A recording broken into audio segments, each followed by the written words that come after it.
The Zephyrian hunting vessel Crimson Talon drifted silently through the asteroid field, its organic hull pulsing with bioluminescent patterns that mimicked the cosmic radiation around them. Captain Vextar flexed his forearms nervously, each ending in razor-sharp claws that could slice through reinforced steel like paper.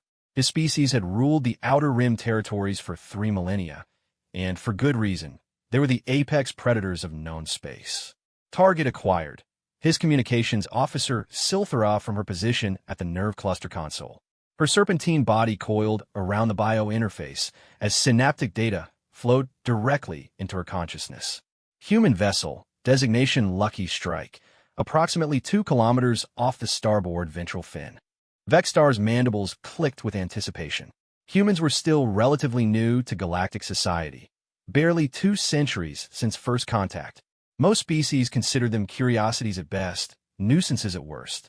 Soft-bodied mammals from a backwater world called Earth, they possessed no natural weapons, no enhanced senses, no remarkable physical capabilities. They were, by all galactic standards, prey. The Zephyrians had been monitoring human expansion for decades, watching as these strange bipedal creatures spread across star systems with an almost infectious persistence.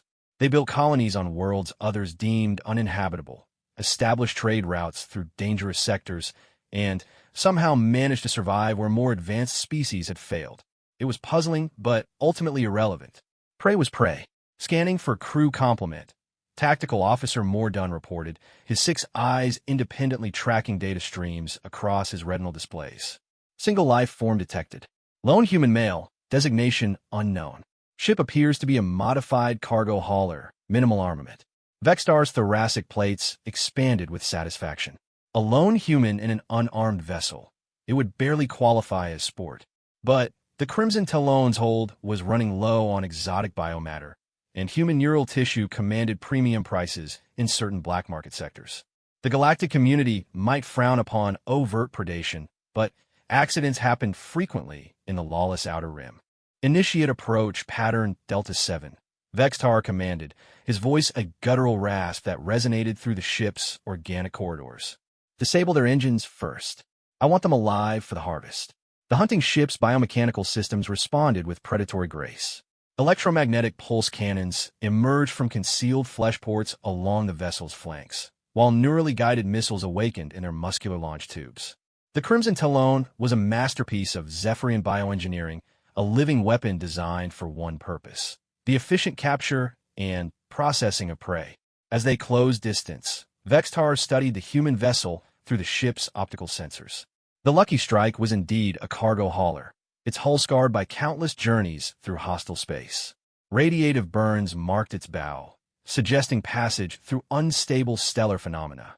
Impact craters dotted its armor plating, evidence of meteorite strikes or perhaps weapons fire. It was a survivor, much like its species. Strange, muttered Silthera, her head tentacles twitching with confusion. The human vessel isn't attempting evasive maneuvers. Long-range communications remain silent. They should have detected our approach by now. Vextar's predatory instincts sharpened. In his experience, prey that didn't flee was either already dead or exceptionally dangerous. Given humanity's reputation for technological inadequacy, the former seemed more likely. Life signs, he demanded. Still detecting 1 human male, Mordun confirmed. Elevated heart rate suggests consciousness. Brain activity appears normal for their species. Perhaps their sensors are malfunctioning, suggested Silthera. Human technology is notoriously unreliable. Vextar considered this possibility. Human ships were indeed known for their jury-rigged nature and tendency toward mechanical failure. Their species seemed to possess an almost supernatural ability to keep failing systems operational through sheer stubborn determination. But even human ingenuity had limits. Continue approach, he decided. Prepare boarding protocols. I want a full neural extraction before the cortical pathways degrade. The Crimson Talon glided closer, its predatory systems fully activated. Vextar could taste the anticipation in the ship's recycled atmosphere, a chemical cocktail of hunting pheromones released by his crew.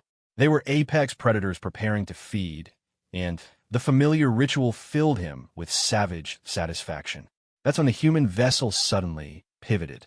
The movement was subtle but unmistakable, a calculated adjustment of position that brought the Lucky Strike's cargo bays into direct alignment with the Crimson Talon's approach vector. It wasn't the panicked maneuver of detected prey, but the deliberate repositioning of something that had been waiting.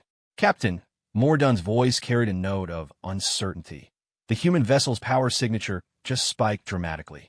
I'm detecting massive energy buildups in what appeared to be cargo compartments. Vextar's claws extended involuntarily. Explain. Unknown configuration. The energy patterns don't match any human technology in our databases. In fact, they don't match any known technology period. Before Vextar could respond, the Lucky Strike's hull began to unfold. What they had assumed were standard cargo bay doors were actually sophisticated armor plating that retracted in complex geometric patterns. Beneath the mundane exterior lay something that made Vextar's predatory confidence evaporate like moisture in hard vacuum. The human ship wasn't a cargo hauler. It was a weapons platform. Massive gun barrels emerged from concealed mounting points, their crystalline surfaces crackling with contained energy. Point defense clusters sprouted from the vessel's flanks like deadly flowers blooming in fast-forward.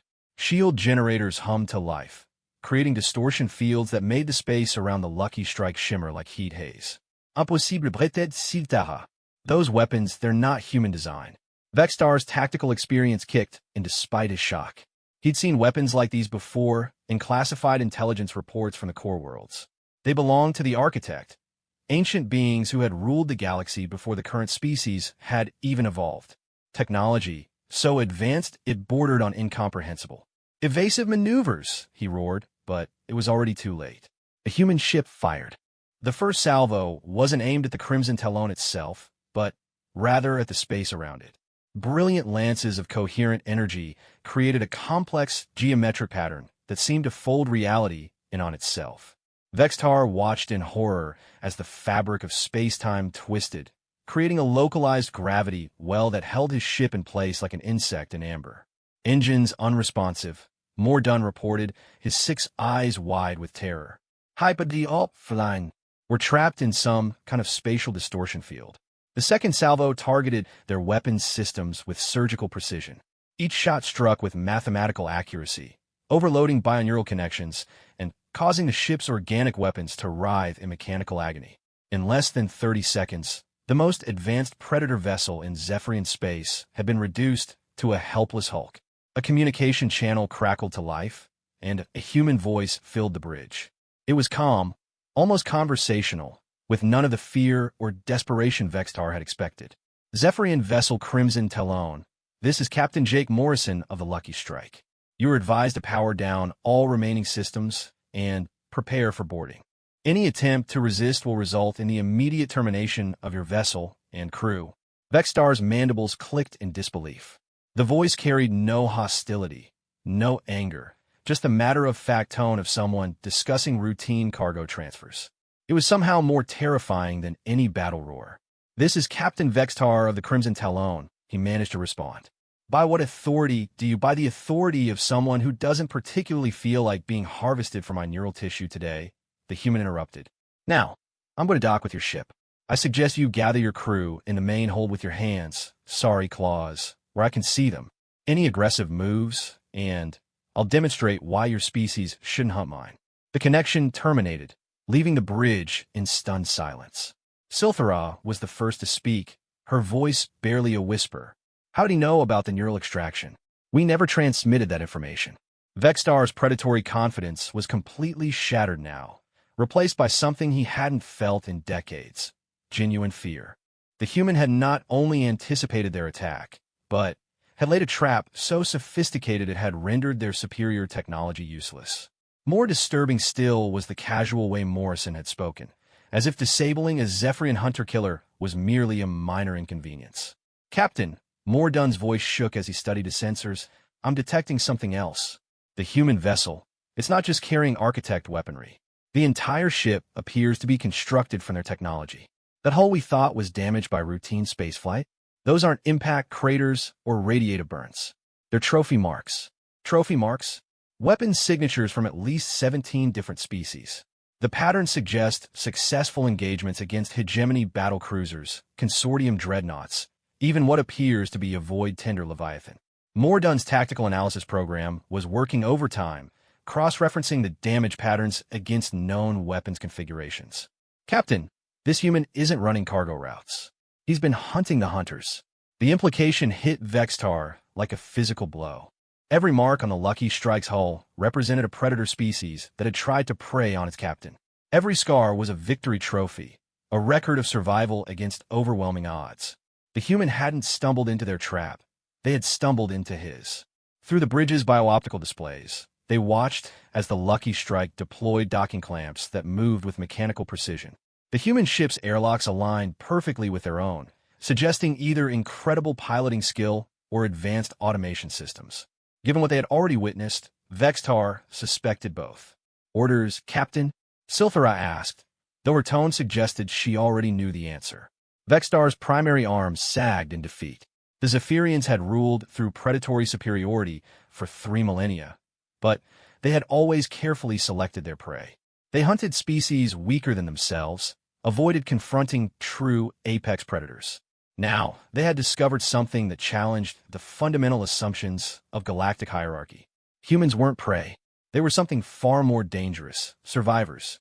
"Signal the crew," Vextar commanded, his voice hollow. "Full surrender protocols. And send a priority transmission to Homeworld. They need to know about this." As the human captain's footsteps echoed through their compromised airlocks, Vextar wondered if a species' reign as apex predators was about to come to an end. The galaxy's deadliest predator had indeed been doomed, but not in the way anyone had expected. The airlock cycled, and Captain Jake Morrison stepped aboard the Crimson Talon. He was unremarkable by most galactic standards.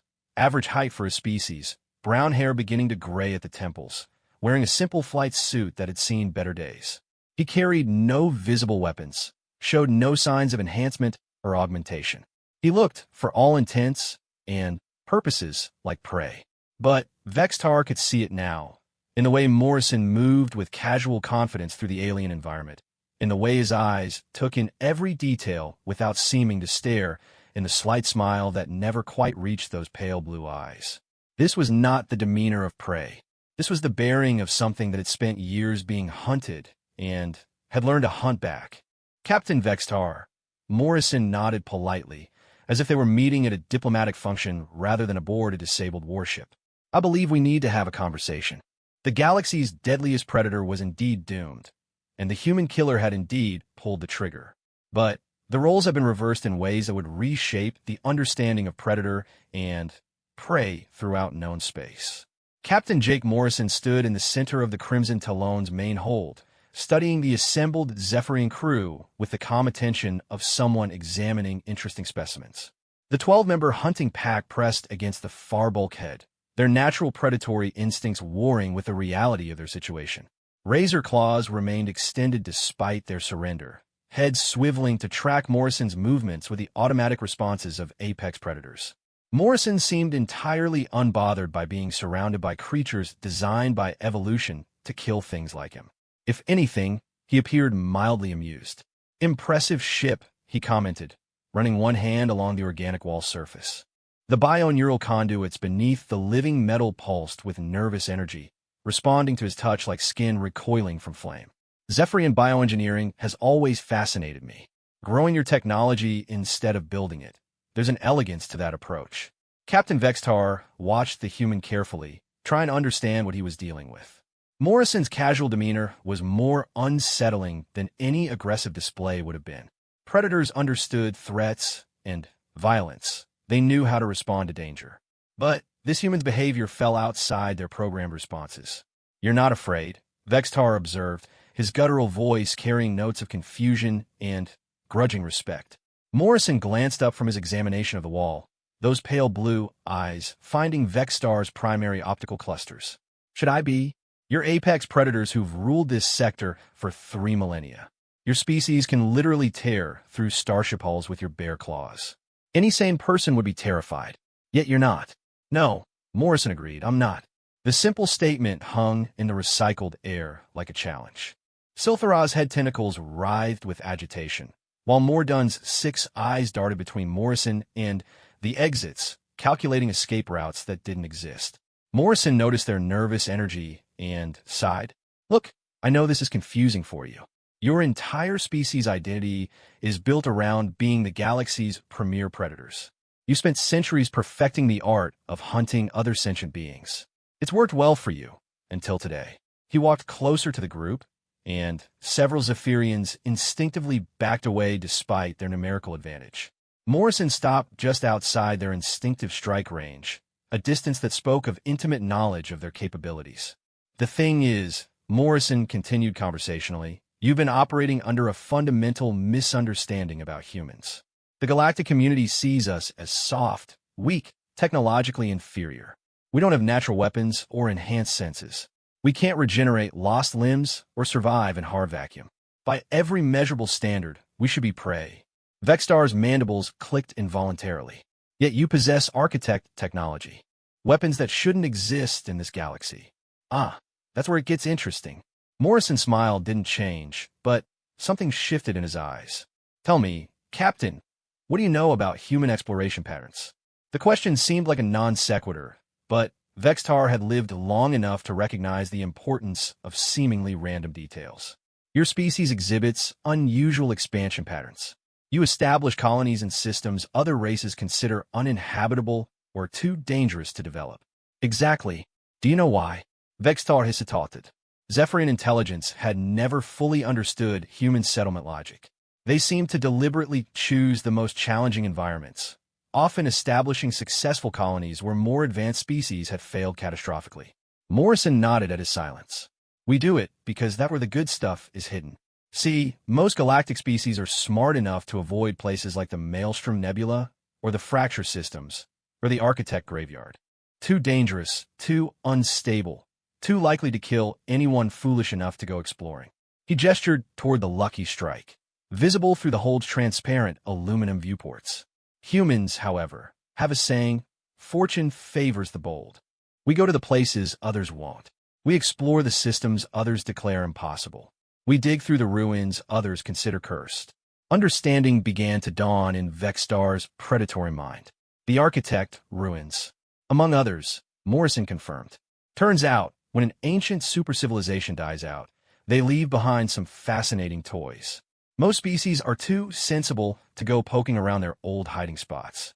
Too many horror stories about automated defense systems and reality-warping booby traps. Siltaras serpenten ebodi coilet taiter. The stories are true. Entire expeditions have vanished in Architect space. Even hegemony dreadnoughts refuse to enter those sectors. Oh, the stories are absolutely true, Morrison agreed cheerfully. I lost my first ship to an Architect defensive grid. Fascinating experience, really. Ever been turned inside out across 11 dimensions simultaneously? I don't recommend it. The casual way he discussed what sounded like certain death made several Zephyrians exchange worried glances. Their species understood survival through superior firepower and natural weapons. The concept of surviving through sheer stubborn persistence was foreign to their psychology. But here's the thing about humans, Morrison continued, beginning to pace slowly around the hold. We're very good at learning from mistakes. My second expedition to Architect space was better prepared. My third was actually successful. By the 10th, I was practically commuting. He stopped in front of a bioneural interface panel, studying its organic curves with professional interest. You see, Architect technology responds to certain psychological patterns. Most species approach it with fear, reverence, or greed. Those emotional states trigger defensive responses. Humans, however, have a useful trait. We get genuinely curious about things that try to kill us. Mordunn's tactical analysis programs were working overtime, trying to process the implications. You're saying Architect technology responds favorably to human psychology? More than that, Morrison said. It actively bonds with us. Turns out, the Architects designed their technology to identify and assist species with specific survival characteristics. Persistence, adaptability, the ability to learn from catastrophic failure. The willingness to try, fail, and try again until you either succeed or die. Vextar felt his predatory worldview shifting uncomfortably. The galaxy considers humans primitive. Your technology is barely adequate for interstellar travel. Morrison laughed, a sound that somehow managed to be both friendly and threatening. That's because we don't need to develop advanced technology. We just take it from civilizations that no longer need it. Why spend centuries developing faster-than-light communication when you can salvage it from architect data cache? Why research energy weapons when you can convince a Void Tender battlecruiser to share its secrets? Void Tenders don't share secrets, Silthara protested. They're machine intelligences that view all organic life as corruption to be cleansed. That's true, Morrison acknowledged. But they're also remarkably logical. If you can demonstrate that your survival benefits their long-term objectives, they become quite reasonable. It just takes patience and the willingness to have several very uncomfortable conversations while they decide whether to vaporize you.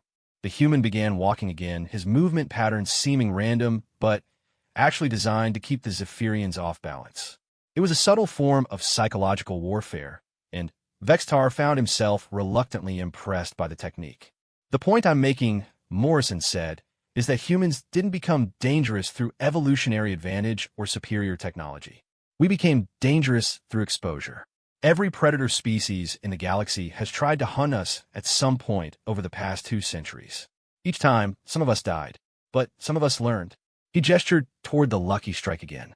This ship represents 200 years of accumulated knowledge about galactic predators.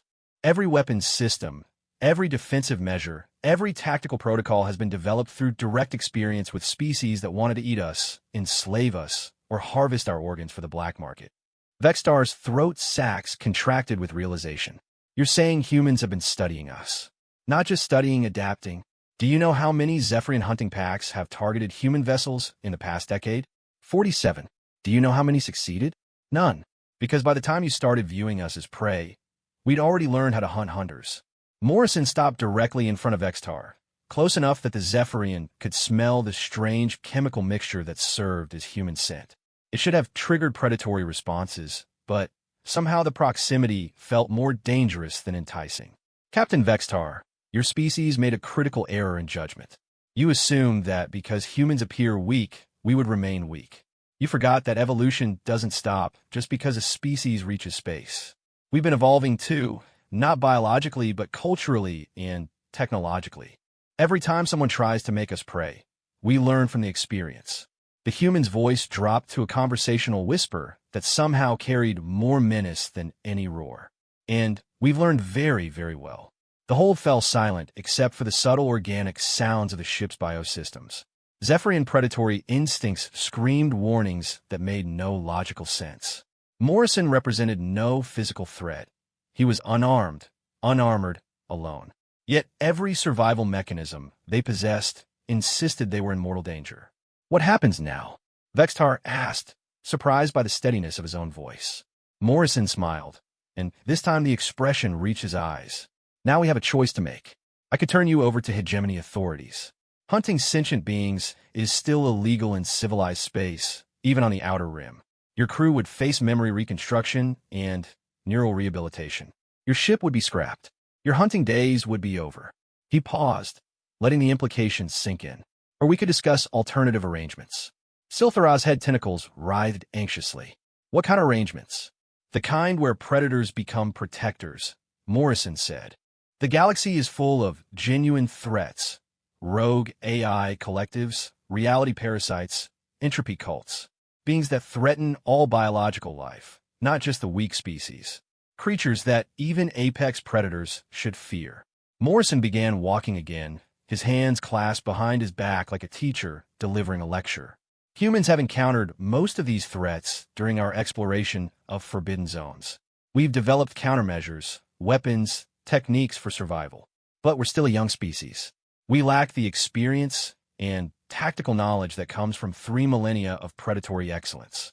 Vextar felt a shift in conversational direction with relief and suspicion. You're proposing cooperation. I'm proposing evolution, Morrison corrected. Your species needs to adapt or become extinct. The galaxy is changing.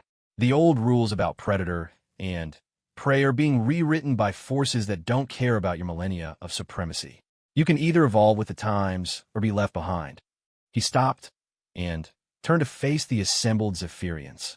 I'm offering you the chance to remain apex predators by changing what you hunt. Instead of targeting the weak, you target the genuinely dangerous. Instead of being parasites, You become defenders of biological civilization. The concept was radical enough to make Vextar's complex nervous system struggle to process it. Zephyrians were hunters, not guardians.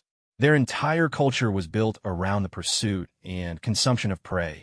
Morrison seemed to sense his internal conflict. Think about it, Captain. What could be more challenging prey than an entropy cult that feeds on the destruction of star systems? What could test your hunting skills more than tracking a reality parasite through 11 dimensions?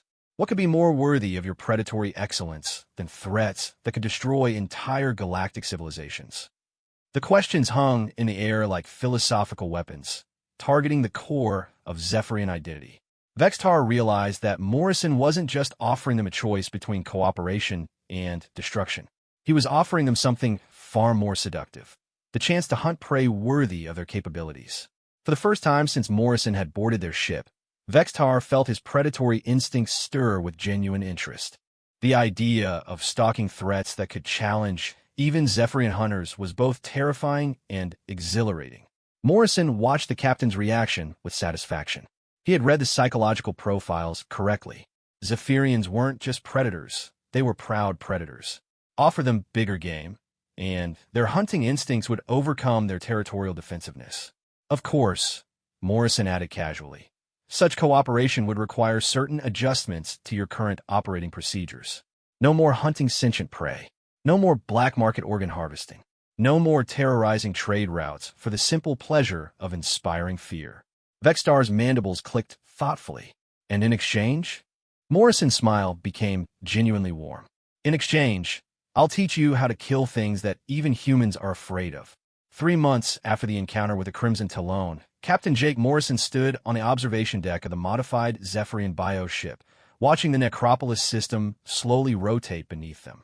The ancient stellar graveyard stretched across 17 light-years, containing the fossilized remains of stars that had died in ways that violated known physics. Each dead sun radiated energies that shouldn't exist, creating spatial anomalies that made navigation a nightmare and long-term exposure potentially fatal. It was exactly the sort of place where the galaxy's most dangerous threats like to hide.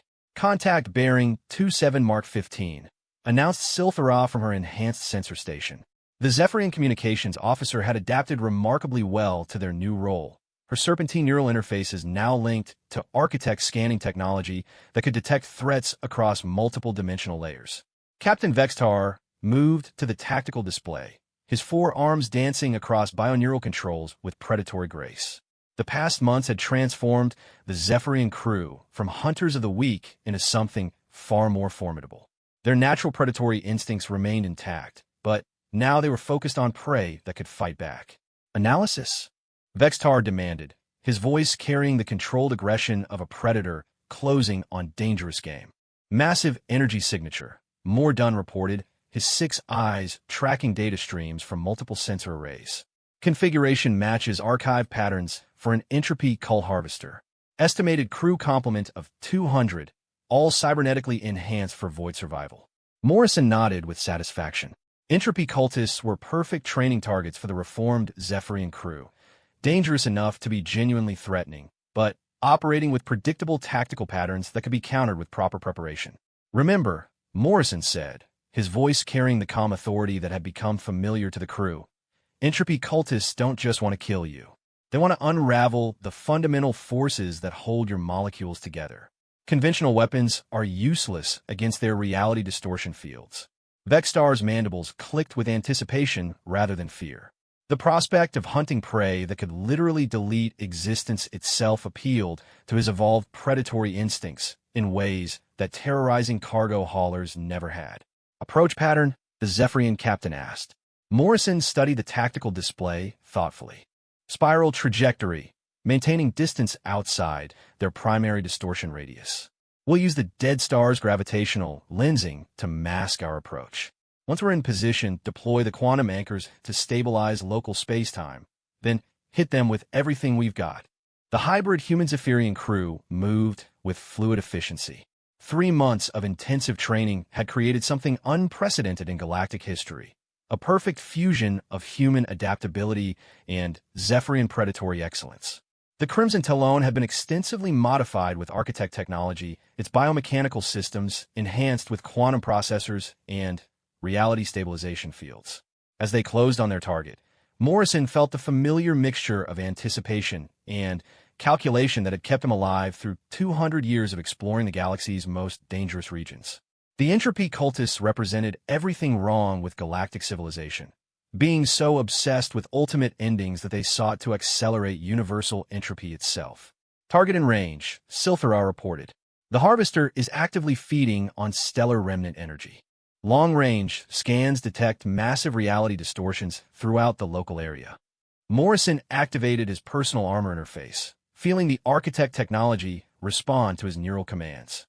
The suit flowed around him like liquid metal, creating an environment that could survive in spaces where physics operated according to alien rules. Similar systems activated throughout the ship as the crew prepared for combat against an enemy that fought with concepts rather than conventional weapons. Remember, Morrison said over the ship's communication system, entropy cultists see existence itself as an enemy to be defeated. They're not motivated by survival, territory, or resources. They want to watch reality burn, and they'll take any opportunity to make that happen faster.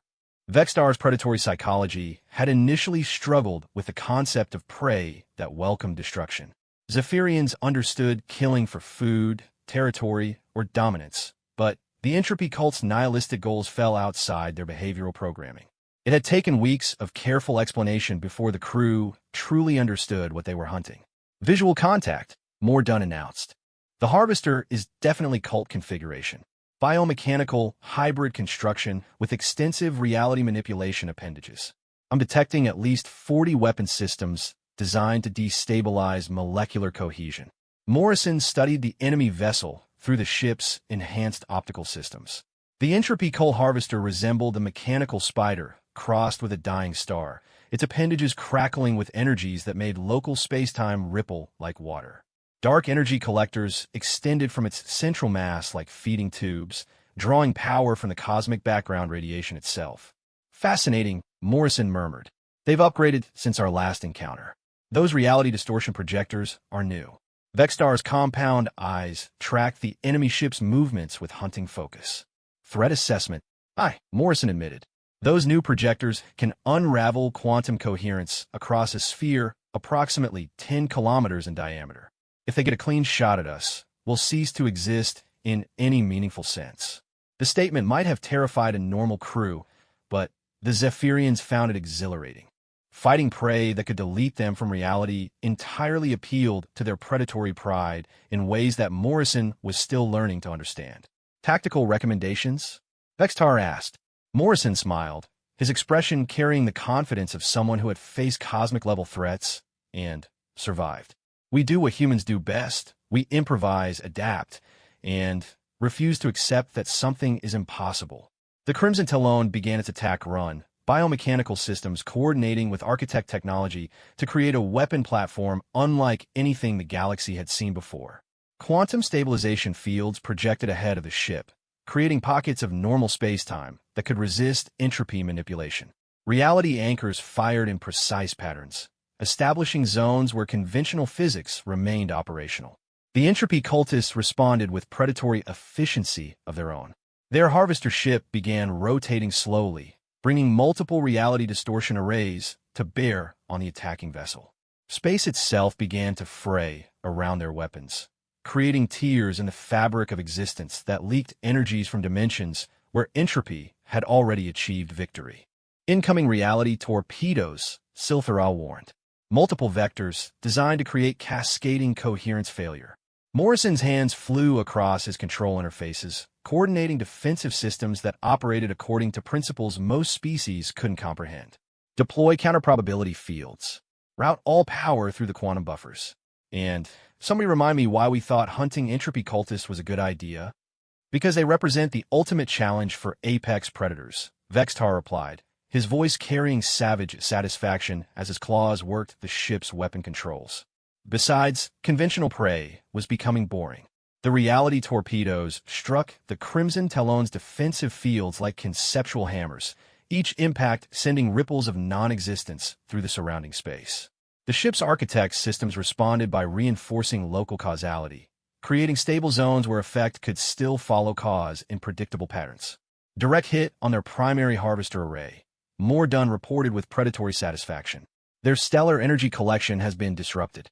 Morrison watched the tactical display with professional appreciation. The Zephyrian crew had learned quickly, adapting their natural hunting instincts to operate with weapons that existed partially outside normal space. Their attacks were coordinated with an efficiency that spoke to millions of years of evolutionary refinement. The entropy cultists, however, were far from defeated. Their ship began deploying smaller vessels that moved like schools of mechanical fish, each one designed to spread reality distortion across a wider area. The local region of space began taking on the characteristics of a dying universe, with fundamental constants shifting unpredictably. Swarm deployment, Morrison observed. Classic cult tactics. They're trying to overwhelm our defensive fields through saturation bombardment. Vextar's predatory instincts evaluated the new threat matrix with rapid efficiency. Recommendations? We hunt the swarm, Morrison said simply. Zephyrians evolved to handle multiple prey targets simultaneously. This should be familiar territory for you. The Crimson Talon separated into its component hunting sections, a capability that Morrison had suggested during the ship's retrofitting process. Each section maintained its own quantum stabilization fields while operating as part of a coordinated hunting pack. The Zephyrian crew split into specialized teams, their natural pack dynamics enhanced by architect coordination technology. Morrison found himself working alongside Silthera as their section engaged a cluster of entropy drones, the human's tactical knowledge combined with her enhanced sensor capabilities. The partnership represented something new in galactic history. Predator and prey species working together against threats that endangered all biological life. Target acquisition, Silthera announced, her head tentacles interfacing directly with the ship's targeting systems. Entropy drone cluster attempting to establish reality cascade in Sector 7. Morrison coordinated their weapon systems, feeling the familiar satisfaction of problems being solved through violence and superior technology. Fire when ready. Remember, these things want to die. They just want to take reality with them when they go. Their section's weapons fired in perfect coordination, quantum disruptors and probability manipulators working together to tear apart the entropy drones before they could establish their reality cascade. The enemy vessels dissolved into clouds of exotic particles, their destruction somehow making the surrounding space seem more real and substantial. Across the battle zone, the other Zephyrian hunting teams were demonstrating similar efficiency. Their natural predatory coordination had adapted remarkably well to cosmic-scale warfare, each team working independently while maintaining awareness of the larger tactical picture. Primary Harvester attempting emergency jump. More done reported from the command section. They're trying to escape into higher dimensional space. Morrison felt a surge of predatory satisfaction that matched anything his Zephyrian colleagues experienced. Prey attempting to flee was a universal trigger for hunting instincts, regardless of species. Block their escape route, he ordered. Deploy the dimensional anchors. Nothing gets away from a Zephyrian hunting pack. The modified Crimson Talon sections began coordinating their quantum field projectors, creating a localized space-time distortion that prevented higher dimensional travel. The entropy coal harvester found itself trapped in normal space, its exotic propulsion systems useless against human-adapted architect technology. Target locked, Vextar announced, his voice carrying the satisfaction of a successful hunt. All sections, prepare for coordinated strike. Morrison watched the tactical display with professional appreciation as the Zephyrian pack prepared to deliver the killing blow. The entropy cultists had fought with characteristic nihilistic determination, but they had never faced predators who combined 3 million years of hunting evolution with access to technology that could manipulate reality itself. The final assault was beautiful in its efficiency. Quantum torpedoes and reality stabilizers struck the harvester from multiple angles simultaneously, each impact designed to reinforce normal causality while disrupting the ship's entropy manipulation systems. The enemy vessel's exotic armor began reverting to conventional matter, its reality distortion weapons failing as local physics reasserted control. When the harvester finally exploded, it did so according to normal thermodynamics rather than entropy manipulation. The fireball expanded in predictable patterns, its energy dissipating according to inverse square laws that made sense to conventional physics. Target neutralized, Silthara reported, her voice carrying notes of predatory satisfaction. All entropy drones destroyed. Local spacetime has returned to stable configuration. Morrison felt the familiar post-combat mixture of relief and adrenaline. Another threat to galactic civilization had been eliminated. Another hunting pack of reality destroyers prevented from spreading their nihilistic influence. But, more importantly, the Zephyrian crew had proven that apex predators could evolve beyond their original programming. They had transformed from hunters of the weak into defenders of existence itself, their predatory excellence directed toward genuinely worthy prey. Status report. Vextar requested as the ship's sections began reconnecting. All systems operational, Morrison replied. Minor quantum field fluctuations, but nothing the architect technology can't compensate for. Crew status. 12 Zephyrians alive and functional, Mordun reported. Minor injuries from reality distortion exposure, but nothing requiring medical intervention. Morrison nodded with satisfaction. The crew had come through their first major engagement without casualties, proof that their training methods were effective. More importantly, they had demonstrated that predators and former prey could work together against common threats. Excellent work, everyone, Morrison announced over the ship's communication system. You just proved that Zephyrian hunters can take down prey that threatens universal existence itself. I'd say that qualifies as apex predator behavior. Vextar's mandibles clicked with something Morrison had learned to recognize as Zephyrian satisfaction. The hunt was adequate, but I believe we could improve our coordination during swarm engagements. Morrison smiled at the response. Zephyrians were natural perfectionists when it came to hunting, never satisfied with merely successful outcomes when superior performance was possible. It was exactly the attitude needed for their new role as defenders against cosmic threats. We'll work on it, Morrison promised. There are plenty more entropy cults out there, and they're not the only reality-threatening organizations in the galaxy.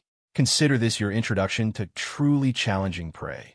As the Crimson Talon departed the Necropolis system, Morrison looked back at the stellar graveyard with satisfaction. Another nest of entropy cultists had been eliminated, another threat to biological civilization removed from the galaxy. But, more importantly, the universe's deadliest predators had found a new purpose worthy of their capabilities. The galaxy was about to learn that humans didn't just survive being hunted. They turned their hunters into allies against threats that even apex predators should fear. The Galactic Council's emergency session convened in the massive chamber orbiting the neutral world of Synthesis, representatives from 47 species gathering to discuss what intelligence reports described as unprecedented disruption of established predator hierarchies.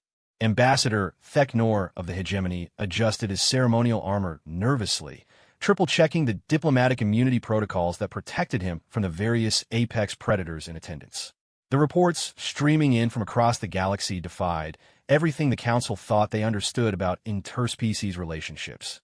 Zephyrian hunting packs, the most feared predators in known space, had ceased their traditional prey activities. Instead, they were hunting something else entirely, and working alongside humans to do it.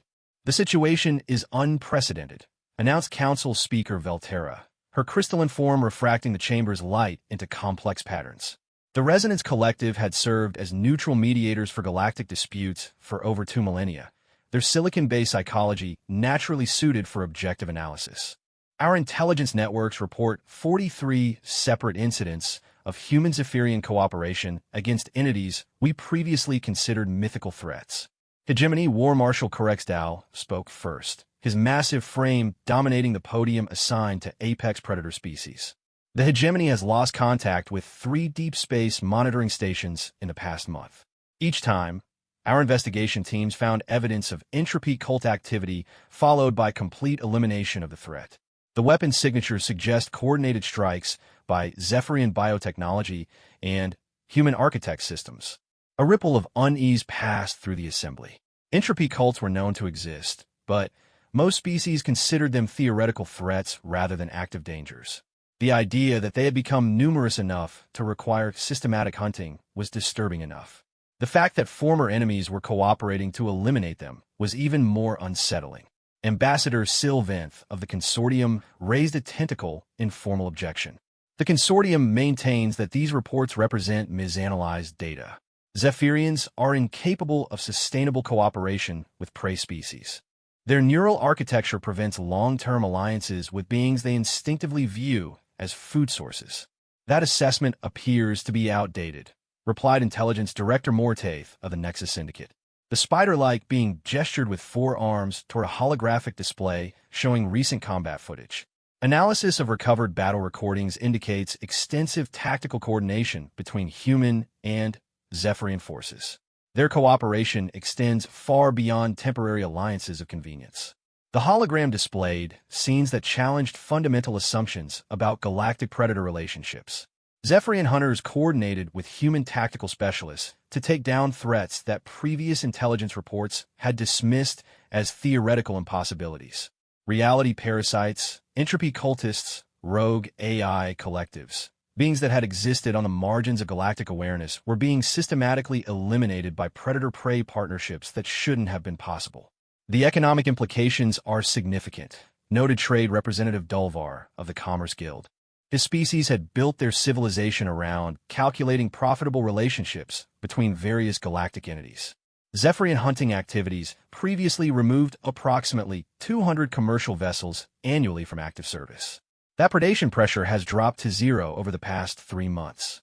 Council Speaker Velterra processed this information with mechanical precision. Clarification. Are you suggesting that trade route safety has improved as a direct result of these human-Zephyrian cooperations? More than improved, Dulvar confirmed. Several trade routes, previously considered too dangerous for regular traffic, have been cleared of entropy cult infestations.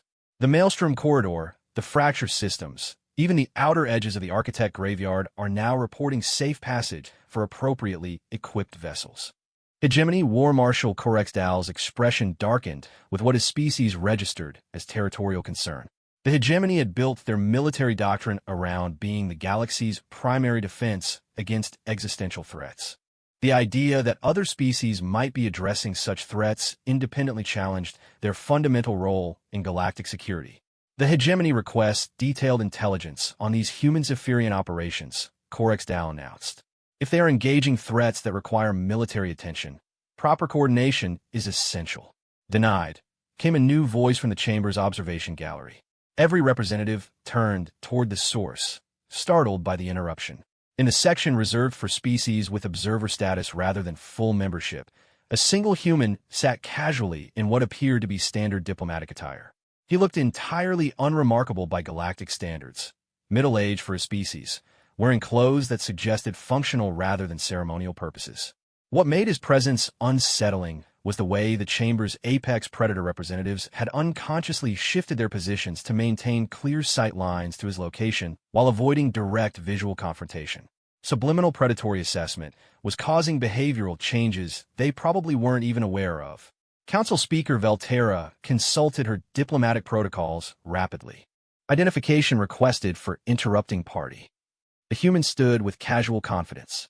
Captain Jake Morrison, currently serving as liaison between human interests and reformed Zephyrian hunting organizations. I'm here to discuss the Council's concerns about our cooperative activities. Ambassador Theknor's diplomatic immunity protocols activated automatically as his nervous system registered proximity to something his hindbrain classified as apex predator. The reaction was illogical. Humans ranked far below hegemony citizens in any objective threat assessment, but his unconscious responses suggested otherwise. The Council recognizes Captain Morrison's right to address concerns relevant to human activities, Velterra announced after consulting precedent files. However, we note that humans currently hold observer status only. Full participation in security discussions requires Council membership. Morrison smiled with what appeared to be genuine amusement. That's actually why I'm here. I'd like to formally request full membership in the Galactic Council for Human Civilization. The request triggered immediate chaos. Observer species requesting full membership wasn't unprecedented, but it typically required decades of preliminary negotiations, detailed evaluations of technological capabilities, and extensive cultural assessments. Morrison's casual announcement suggested either ignorance of proper procedures or confidence in factors the Council wasn't aware of. Membership applications require extensive preliminary documentation, protested bureaucratic administrator Feltar of the Processing Collective. Economic projections, military capabilities, territorial control, technological advancement levels, population demographics, all of which I have right here, Morrison interrupted, producing a data crystal from his jacket. Compiled according to current Council standards, with comprehensive details about human civilization's readiness for full galactic participation. War Marshal Corexdal's territorial instincts focused on the most relevant question. Military assessment. What capabilities does human civilization possess that warrant Council membership consideration? Morrison's expression didn't change, but something in his posture suggested predatory confidence. We can kill things that you can't kill. We can go places that you can't go. We can solve problems that you didn't know existed. The simple statement carried implications that made several representatives exchange concerned glances. The Galactic Council's membership criteria emphasized defensive capabilities and territorial control, but Morrison's claim suggested something more significant. Clarification requested, Velterra announced. Human technological capabilities are documented as adequate for interstellar civilization, but not exceptional by galactic standards. That's because we don't develop technology, Morrison explained patiently. We acquire it from civilizations that no longer need it. Dead civilizations, specifically. Ones that died from threats too dangerous for normal species to investigate. Intelligence Director Mortath's forearms moved in patterns suggesting rapid calculation. You're referring to archaeological activities in restricted zones. I'm referring to active cooperation with still-functioning systems left behind by civilizations that made survival their highest priority. Morrison corrected. Architect technology, void tender protocols, reality anchor networks built by species that understood what genuine threats looked like. The revelation sent another wave of unease through the assembly. Most galactic species were aware that ancient supercivilizations had left ruins scattered throughout space, but conventional wisdom held that their technology was too dangerous for contemporary use. The idea that humans had not only accessed such systems, but were actively cooperating with them suggested capabilities that didn't match official intelligence assessments. Evidence of such claims? Demanded War Marshal Corexdal. Morrison gestured toward the chamber's main display system. May I? After brief consultation, Velterra granted access. The holographic projectors activated under Morrison's control, displaying real-time tactical data for what appeared to be an ongoing military engagement. The images showed a coordinated assault on what intelligence databases identified as a void tender corruption node, an extremely dangerous AI collective that had been spreading machine intelligence viruses throughout the Outer Rim territories. The attacking forces consisted of modified Zephyrian bioships working alongside human vessels equipped with technology that several council members immediately recognized as Architect arrived. But more disturbing was the apparent cooperation of the void tenders themselves. Instead of treating the human vessels as targets for purification, they were actively coordinating their defensive systems to support the assault on their corrupted components. Impossible, breted ambassadeur Sylvant. Void tenders view all organic life as corruption requiring cleansing. They cannot cooperate with biological entities. They can if you convince them that your survival serves their long-term objectives, Morrison replied casually. It just requires demonstrating that you're willing to help them eliminate genuine threats to universal order. The implications hit the Council like conceptual weapons. If humans had managed to establish working relationships with ancient AI networks, their capabilities extended far beyond what anyone had suspected. More importantly, it suggested that the galaxy's most dangerous threats were active enough to require ongoing cooperation between species that should have been enemies. Current threat assessment protocols may be inadequate, Velterra observed with crystalline precision. If ancient AI networks are actively recruiting biological allies, our assumptions about galactic security require revision. Morrison nodded approvingly. That's exactly right. The galaxy is facing threats that individual species can't handle alone. Entropy cults that want to accelerate universal heat death. Reality parasites that feed on causal stability. Machine viruses that turn AI networks against their creators. Even ancient weapons systems that activate when galactic civilization reaches certain technological thresholds. He paused to let the information sink in before continuing. These threats have been growing for centuries while the Council focused on territorial disputes and trade negotiations. By the time you recognize them as serious problems, they'll be too powerful for conventional military responses. War Marshal Corexdal's strategic analysis programs were working overtime, trying to process the implications for hegemony defense doctrine. Assessment. If these threats require unconventional responses, what capabilities do human-Zephyrian partnerships provide? Morrison's smile carried genuine warmth mixed with predatory confidence. We provide the ability to hunt threats that normal predators can't hunt. The willingness to explore dangers that sensible species avoid. The stubborn persistence to keep trying solutions until something works, even if it kills us in the process.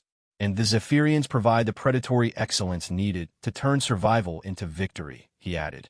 3 million years of evolutionary refinement for killing things, directed at prey worthy of their capabilities. The chamber fell silent as representatives processed the strategic implications. If Morrison's assessment was accurate, the galaxy faced threats that required capabilities no individual species possessed. But the combination of human adaptability and Zephyrian predatory excellence might provide solutions that conventional military doctrine couldn't achieve. Membership vote, announced Velterra after appropriate consultation with Council procedures. All representatives in favor of granting emergency membership status to human civilization based on demonstrated capabilities relevant to galactic security. The vote was closer than Morrison had expected, but decisive enough to achieve the required majority. 31 species voted in favor, 15 opposed, with one abstention from a representative whose government hadn't provided guidance for this unprecedented situation. Motion carried, Velterra announced. Human civilization is granted emergency membership status pending formal evaluation procedures. Captain Morrison is recognized as interim representative pending appointment of formal ambassadorial staff. Morrison stood and nodded respectfully to the assembly. Thank you for your consideration. I think you'll find that humanity brings valuable perspectives to galactic security challenges. War Marshal Corexdal remained focused on practical concerns. Immediate coordination. Hegemony forces require briefing on these unconventional threats. Our current tactical doctrine may be inadequate for entities that manipulate reality or convert AI networks.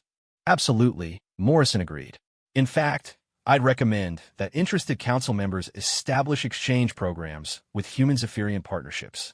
We can teach you how to fight things that shouldn't exist, and you can teach us how to coordinate multi-species responses to galactic-scale threats.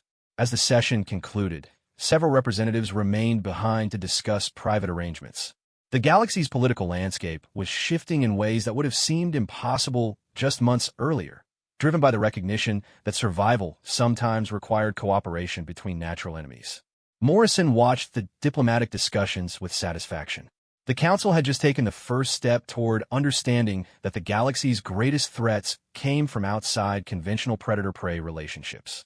But more importantly, they were beginning to recognize that humanity's greatest strength wasn't technology or military power. It was the ability to turn enemies into allies when survival demanded it.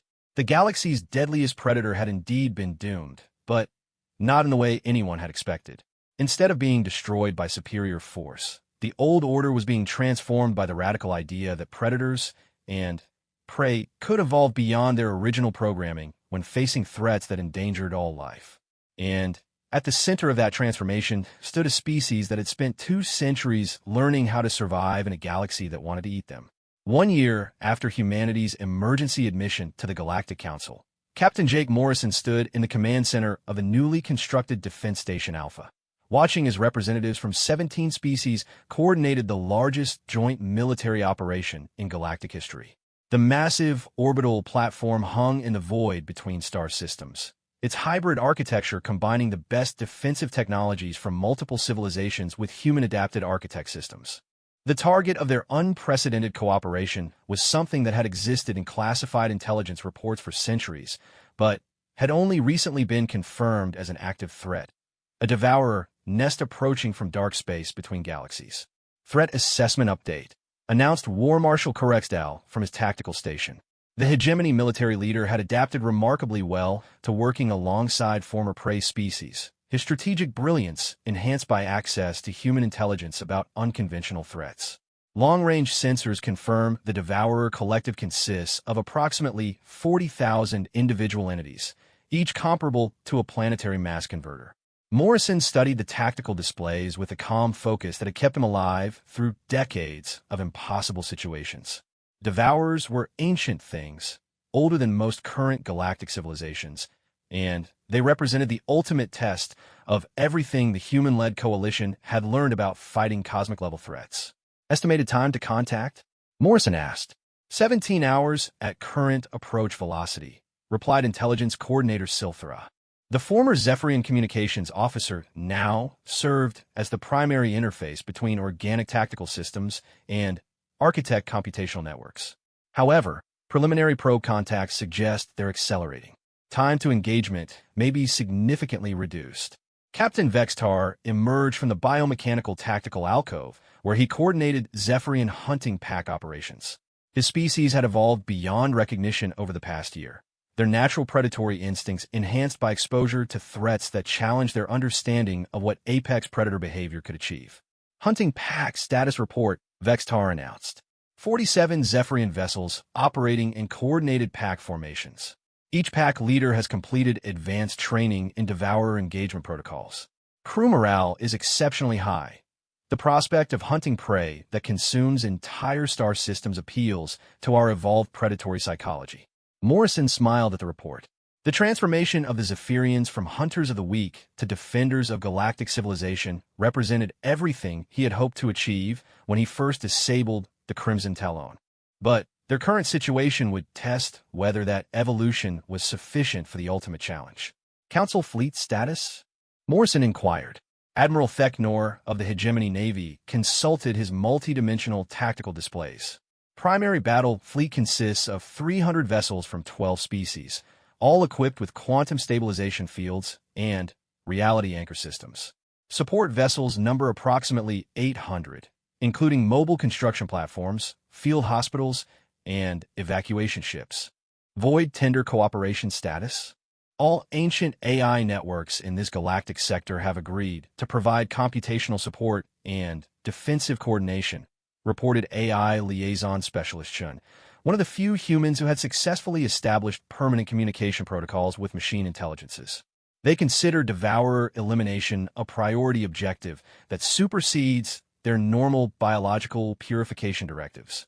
Morrison nodded with satisfaction. The past year had proven that galactic civilization could adapt to threats that individual species couldn't handle alone. But Devourers represented something beyond conventional military engagement. They were entropy given form, cosmic forces that consumed matter, energy, and eventually the fundamental structures that held reality together. Architect system status? Morrison asked, turning to Dr. Sarah Kim, the xenoarchaeologist who had become humanity's leading expert on ancient supertechnology. All architect defensive networks in the local group are online and coordinated, Kim reported. However, I need to emphasize that we're operating at the absolute limits of what these systems were designed to handle. The architects built their technology to defend against Devourer incursions, but they ultimately lost that war. We're essentially betting that our coordination can succeed where their individual excellence failed. The sobering assessment reminded everyone present of the stakes involved. The architects had been a super civilization whose technology bordered on incomprehensible, yet they had been consumed by the very entities now approaching galactic space. Success would require not just superior firepower, but tactical innovation that exceeded anything the galaxy had previously achieved. Final preparation phase, Morrison announced. All fleet elements move to assigned positions. Zephyrian hunting packs deploy to forward intercept zones. Council vessels establish defensive perimeter around critical infrastructure. Void tender networks initiate reality stabilization protocols. The massive coordination effort unfolded with precision that would have been impossible before the human-led coalition had established new models for interspecies cooperation. Former predator and prey species worked together with efficiency that transcended their evolutionary programming, united by the recognition that survival required cooperation against threats that endangered all biological life. Morrison moved to his personal command station, feeling the familiar weight of responsibility that came with coordinating galactic-scale military operations.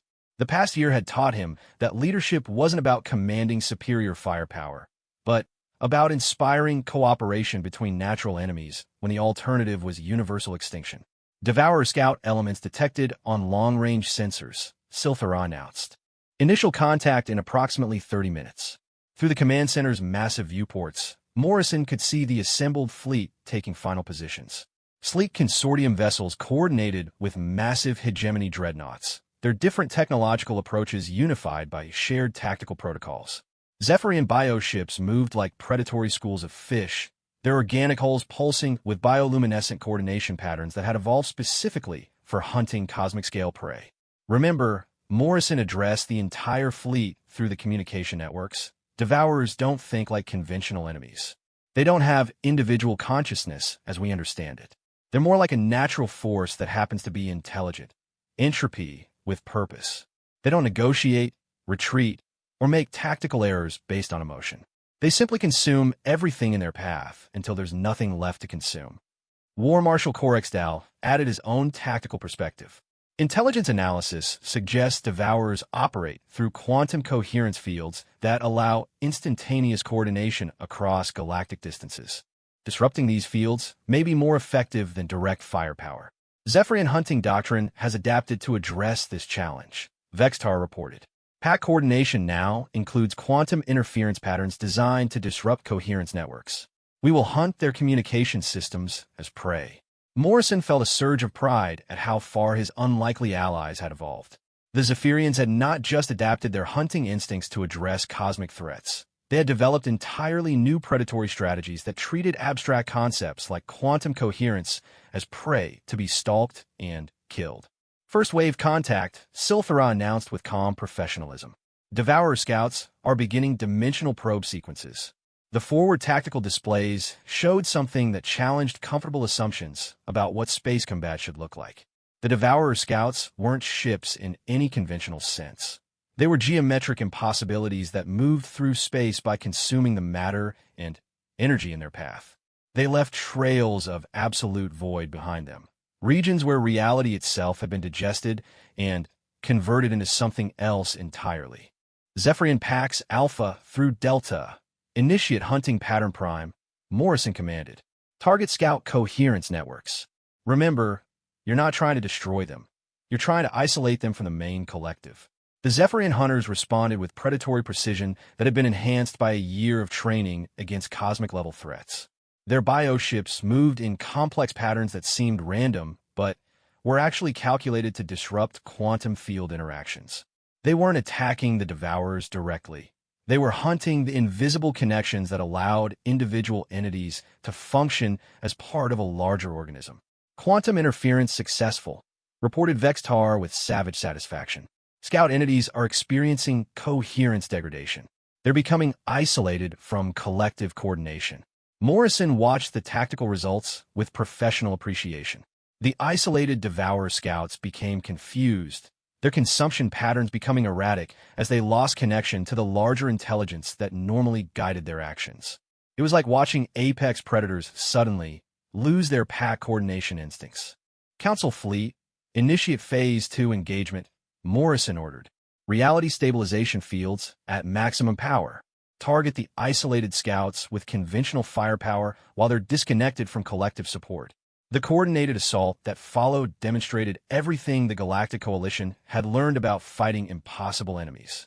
Reality anchor systems created stable zones where conventional physics operated predictably. Quantum disruptor weapons fired in precise patterns that reinforced the Zephyrian isolation tactics. Even the Void Tender AI networks contributed by processing tactical data faster than biological minds could comprehend. The first Devourer scouts dissolved under the combined assault, their exotic matter structures returning to normal space-time as their consumption fields destabilized.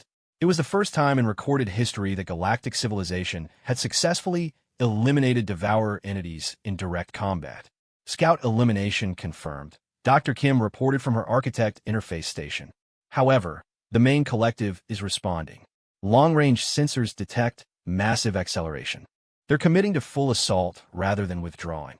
Morrison felt a familiar mixture of anticipation and terror that came with facing threats that could end civilizations. Estimated time to main force contact? 6 hours, Silthara replied. The collective appears to consist of approximately 40,000 entities, including several that register as planetary-scale mass converters. War Marshal Corexdal studied the sensor data with strategic calculation. Assessment. Our successful scout engagement may have convinced the Devourers that this system contains resources worthy of full commitment. We may be facing the largest Devourer incursion in galactic history. Morrison nodded grimly. Then, we better make sure our defense is worthy of that distinction. The next 6 hours passed in a blur of final preparations, tactical adjustments, and the kind of intense coordination that had become possible only through the unprecedented cooperation between former enemies. Zephyrian hunters refined their quantum disruption techniques. Council fleets coordinated reality anchor deployments. Void Tender networks prepared computational support for battle algorithms that exceeded organic comprehension. When the main Devourer force finally arrived, it did so with the inevitability of a natural disaster. 40,000 entities emerged from dark space like a tide of cosmic entropy, each one capable of consuming matter on a scale that defied conventional understanding. They moved in perfect coordination, their collective intelligence processing tactical information across quantum fields that spanned light years. All fleet elements commenced final engagement, Morrison commanded. This is what we've been preparing for. Show them what galactic civilization can accomplish when we work together. The battle that followed would be remembered as the defining moment when galactic civilization proved it could survive threats that had destroyed previous supercivilizations. Zephyrian hunters coordinated with hegemony battle fleets to disrupt Devourer quantum coherence on a massive scale. Council vessels deployed reality anchors that created stable zones where conventional tactics remained effective. Void Tender networks provided computational support that allowed organic minds to coordinate responses to threats that operated outside normal spacetime. Morrison coordinated the defense from Defense Station Alpha's command center, watching as everything humanity had learned about turning enemies into allies reached its ultimate expression. The galaxy's deadliest predators had indeed been doomed, but not through destruction, through evolution into something capable of defending the very prey they had once hunted. As the last Devourer entity dissolved under coordinated galactic firepower, Morrison realized that the transformation was complete. The galaxy's predators had learned to hunt threats that endangered all life, while former prey species had learned to fight alongside natural enemies when survival demanded it. The human killer had indeed pulled the trigger, but the target hadn't been individual predators. It had been the old assumptions about what galactic civilization could achieve when species evolved beyond their original programming. In the end, the galaxy's deadliest predator hadn't been doomed at all. It had simply learned to hunt bigger prey.